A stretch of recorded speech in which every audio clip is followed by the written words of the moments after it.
গতরাতে ফ্রান্সের কাছে হেরে বিদায় নিশ্চিত হয়েছে মরক্কোর। সেই সাথে আর কোনো মুসলিম দেশ অবশিষ্ট রইল না বিশ্বকাপের মঞ্চে। নকআউট পর্বে জায়গা করে নিয়েছিল আলজেরিয়া, সেনেগাল, মিশর ও মরক্কো, এ চারটি মুসলিম দেশ।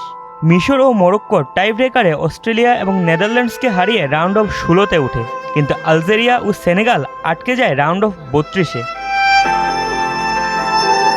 প্রতি সপ্তাহে সর্বোচ্চবার বিকাশ পেমেন্টে 50 জন হবেন পেমেন্ট চ্যাম্পিয়ন। জিতে নিন টিভি সহ আকর্ষণীয় সব প্রাইজ। সুইজারল্যান্ডের সঙ্গে 2-0 গোলে হেরে বিদায় নেয় আলজেরিয়া, আর বেলজিয়ামের সাথে 86 মিনিট পর্যন্ত 2-0 গোলের লিড ধরে রেখেও জয় পায়নি সেনেগাল। 86 এবং 89 মিনিটে গোল হজম করায় ম্যাচ গড়ায় অতিরিক্ত সময়ে। 125 মিনিটে অনাকাঙ্ক্ষিত এক পেনাল্টি পেয়ে বসে বেলজিয়াম। সেখান থেকে গোল করলে বিদায় ঘণ্টা বেজে যায় সেনেগালের। অশ্রুসিক্ত চোখে মাঠ ছাড়েন সেনেগালের ফুটবলাররা।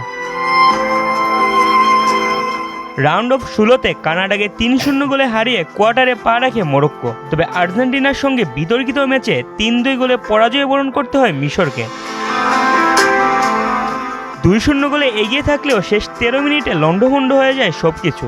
রেফারির কিছু বিতর্কিত সিদ্ধান্ত এবং অযাচিত পক্ষপাতিত্বে শেষ পর্যন্ত ম্যাচটা হারে মিশর। কোয়ার্টার ফাইনালে একমাত্র মুসলিম দেশ হিসেবে জায়গা করে নিয়েছিল মরক্কো, তবে ফ্রান্সের সামনে তারা দাঁড়াতেই পারল না।